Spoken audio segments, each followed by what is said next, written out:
विक्रम शर्मा मस्ताल जी। मर जी, आप आनंद सागर जी की रामायण आई थी, उसमें आप हनुमान जी बने थे।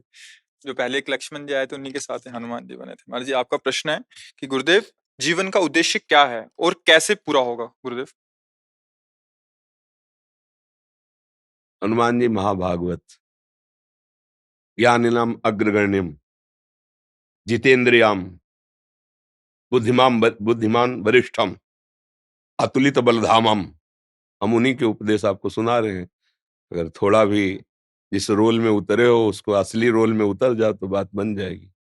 और भगवान के महान भक्त हनुमान जी महाराज को विभीषण जी जब लंका पर अभिषिक्त हुए तो ऐसी मणिमय रत्नमय माला दी जो किसी अन्य राजाओं के पास थी ही नहीं, क्योंकि महान पराक्रमी रावण कोई भी ऐसा ना था जहां विजय प्राप्त ना की। कुबेर से भी उसका पुष्पक विमान छीन लिया था, अर्थात कुबेर के भी खजाने पर उसका अधिकार था।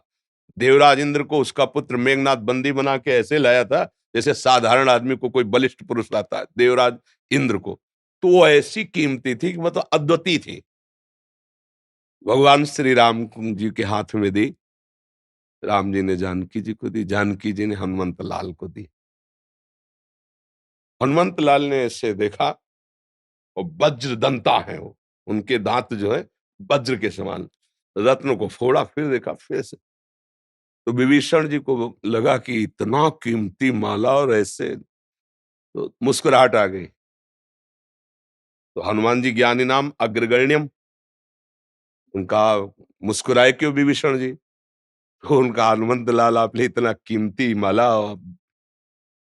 तो उनका मैं देख रहा हूं कि कीमत तो केवल नाम की होती है, राम राम राम। इसमें है ना वो कि नहीं है? नहीं है, हमारे लिए बेकार है।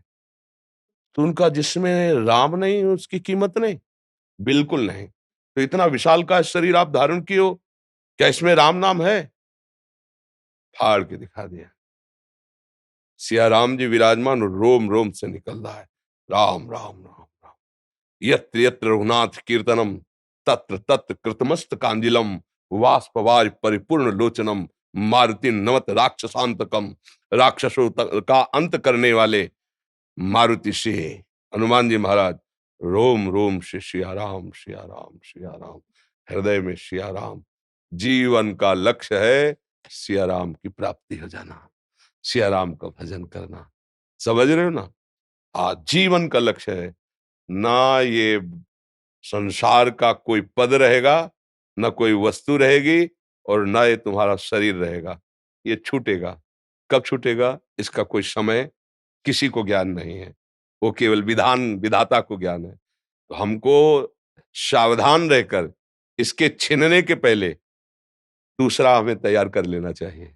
जैसे बुद्धिमान आदमी, उसको पहले सूचना मिल जाए कि सरकारी बंगला खाली करा लिया जाएगा, इतनी कमाई करो कि फौरन उससे अच्छा बंगला तैयार कर लो, तो आपको छोड़ने में कोई परेशानी नहीं होगी। समझ रहे हो?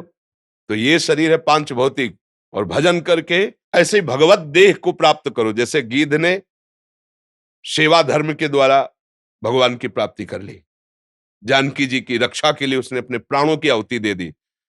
तो गीध देह त्याजी, धरि हरि रूपा, भगवान के धाम को भगवत स्वरूप होकर के दिव्य देह की प्राप्ति।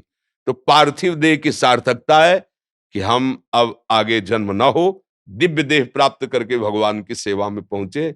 जो रोल किया है वही अनुभव हो जाए कि मैं भगवान का दास हूं, नित्य मेरे स्वामी भगवान सिया राम है। जीवन की सार्थकता यही है। अच्छा लगा, आप महाभागवत हनुमान जी का रोल किए, अच्छा लगा। और अच्छे बनो। अच्छा। श्री जी का प्रसाद संभाल। अच्छा। अच्छा।